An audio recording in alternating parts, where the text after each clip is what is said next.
Okay guys, I'm going to get you to sit down for me. So today we're going to be looking at a level 4 dance lesson with cross-curricular connections to science. So we're going to be looking at creating a dance over this unit, creating a dance in response to some videos that we watch about fire and fire's influence on the Australian environment. So before this point in the lesson, we've already done a teacher-led just stretching warm-up to get us all ready to start the day. And then we're going to be moving on to some videos. So we get straight into that after this.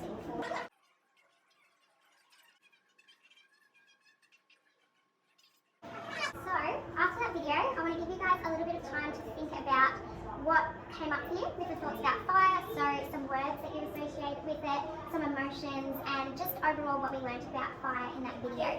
So I'll give you guys a little bit of time to do a think, pair, share. Just turn to the person next to you, or if we need to, we can go into groups of 3 and just discuss what we learned from that video.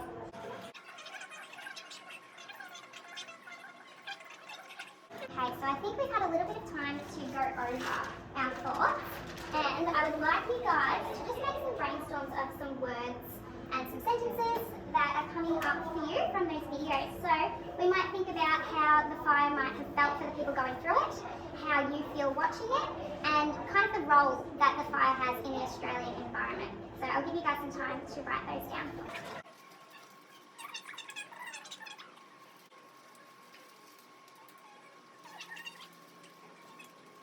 How do you think the Australian landscape would look after the fire? What did we see in that video? How did it look? It looked really dry and like everything was gone, like all of the... It looked bare. It looked bare, yeah. Very good, very good. Alright, so next we're going to be moving on to picking one of those words or one of those emotions that you felt, and I want you guys to demonstrate that using movement. Alright, so if we could get everyone standing up for me, and find a safe space around you, so you've got some room to move around. And does everyone have a word or an emotion in their head that they want to show? Yeah, perfect. Alright, I'll give you some time to show that. What were you showing? I was showing that I was scared. Yeah. So the way that I showed it is by biting my nails and sort of like rocking, because that's what I do when I'm scared. I was showing sad, so I was doing a slow kind of swaying, almost showing like a sad tree. Yeah. Wow, very good. Yeah. So I was showing devastation, so I was something kind of this. And Yeah. just like rocking back and forward, not really sure where to go next. Wow, well they are some wonderful ideas. Alright, could I bring everyone back to the floor for me?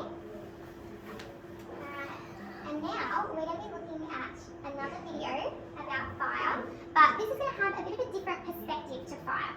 So I'd like us to have a little bit of a think about how differently we're looking at fire and its influence on the Australian environment in this one.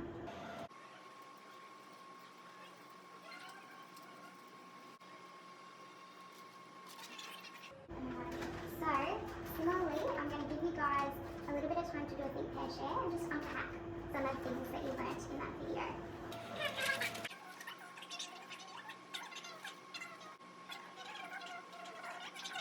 Here's some great discussion, and I'd like you guys to do another brainstorm.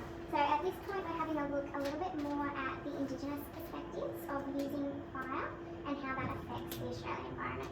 So I'd love to see some of your ideas written down.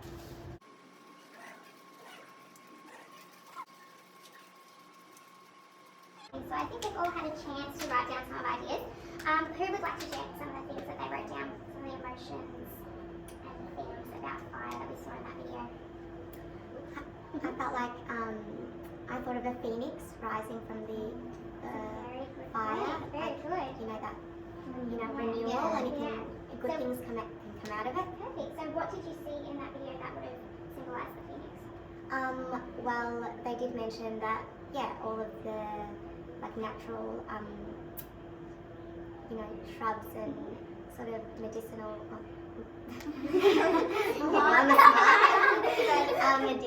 Medicinal plants would regrow, so the fire would help that to get the soil to regenerate. Wow, wonderful. Any other ideas that we wanted to share?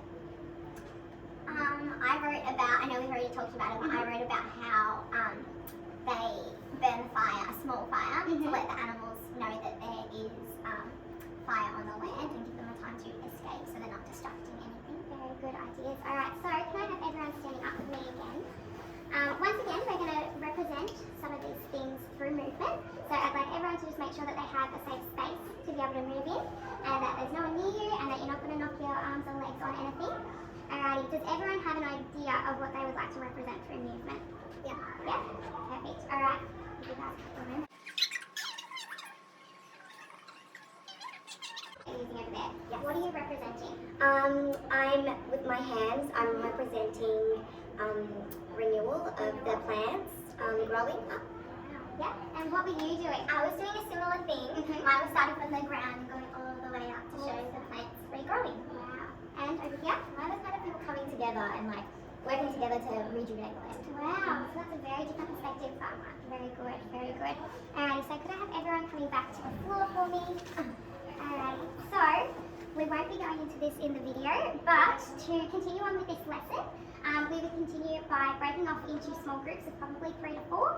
And in these groups, I would get the students to create a bit of a story that they would like to convey about fire and the Australian environment, whether that be about cultural burning, about bushfires, and give them a bit of time to create some movements and create a dance sequence that would lead to that they can build upon for the next few lessons.